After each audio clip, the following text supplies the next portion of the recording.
Bonjour, voici le tuto Régressi pour les ECE blanches de première S. La première fois que nous avons utilisé Régressi en première S cette année, c'était donc pour vérifier la vergence d'une lentille à l'aide de la relation de conjugaison.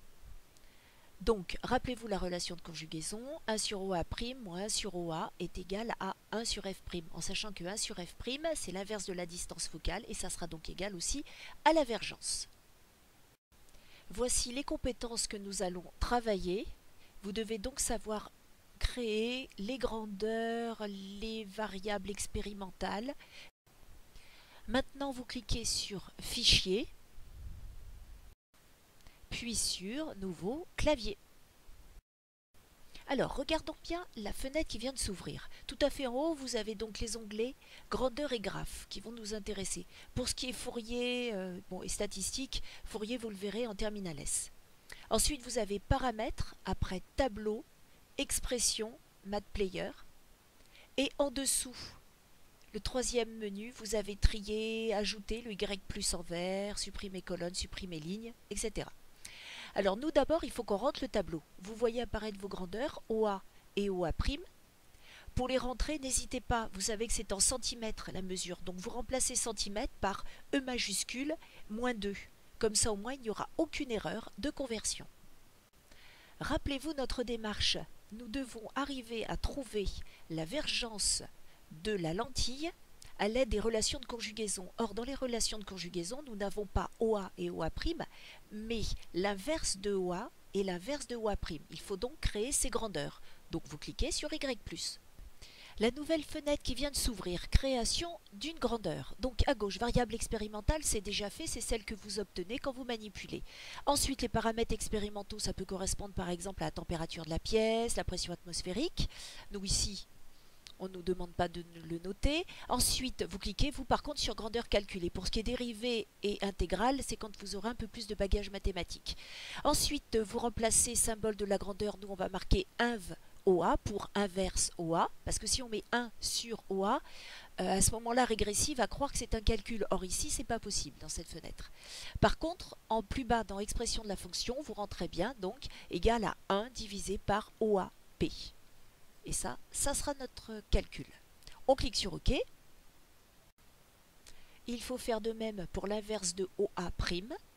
Donc grandeur calculée, symbole de la grandeur inverse OAP. Puis après, égal, donc 1 divisé par OAP. Ensuite, il faut cliquer sur Graphe, puis sur Coordonnées, axe XY. En cliquant sur Coordonnées axe XY, vous avez une nouvelle fenêtre qui s'ouvre. Sur la droite, vous pouvez lire ajouter une courbe, OK. Et après, sur la gauche, vous voyez bien qu'on vous définit qui est l'abscisse et qui est l'ordonnée. Après, vous regardez en bas pour voir si vous voulez avoir la grille qui apparaît dans le graphe, pour avoir aussi des axes passant par 0, ce qui nous intéresse ici. Maintenant, il faut modéliser. Donc, vous regardez tout à fait à gauche de l'écran. Vous tournez la tête sur la droite et vous voyez écrit verticalement modélisation. Vous cliquez dessus. Ensuite, vous cliquez sur l'option modèle. C'est la flèche là qui est en haut en rouge. Ensuite, vous regardez les points. Vous voyez qu'ils sont reliés et que ça ressemble à une droite. Par contre, cette droite ne va pas passer par l'origine. Donc, dans les modèles qu'on vous propose, de toute façon, en première S, vous êtes limité à l'option, enfin la modélisation affine ou linéaire. Linéaire, ça veut dire que vous avez une droite qui passe par l'origine. Ce n'est pas le cas, donc par élimination, ça sera obligatoirement la droite affine. Et on clique sur OK. Amusez-vous à cliquer sur les options de modélisation pour voir si l'expérience écart modèle est bien inférieure à 5%. Ce qui valide totalement vos résultats. Maintenant, répondons à la problématique. Donc, on regarde en haut à gauche, on voit bien que nous avons une modélisation affine. Cela signifie que l'ordonnée à l'origine petit b, en regardant bien aussi la relation de conjugaison, va être égale à la vergence, c'est-à-dire l'inverse de la distance focale. Or, quand on regarde dans les résultats de la modélisation, l'ordonnée à l'origine petit b est égale à 19,82. On va donc en déduire que la vergence V est égale à 19,82 dioptries. Pour notre second exemple, il nous faut trouver la concentration d'une solution à l'aide d'une courbe d'étalonnage. Cela nous rappelle la loi de Beer-Lambert. Et comme d'habitude, après avoir cliqué sur Fichier, Nouveau, Clavier, la fenêtre nous permettant de rentrer les variables expérimentales apparaît. Nous avons donc ici C en mol par litre et A l'absorbance.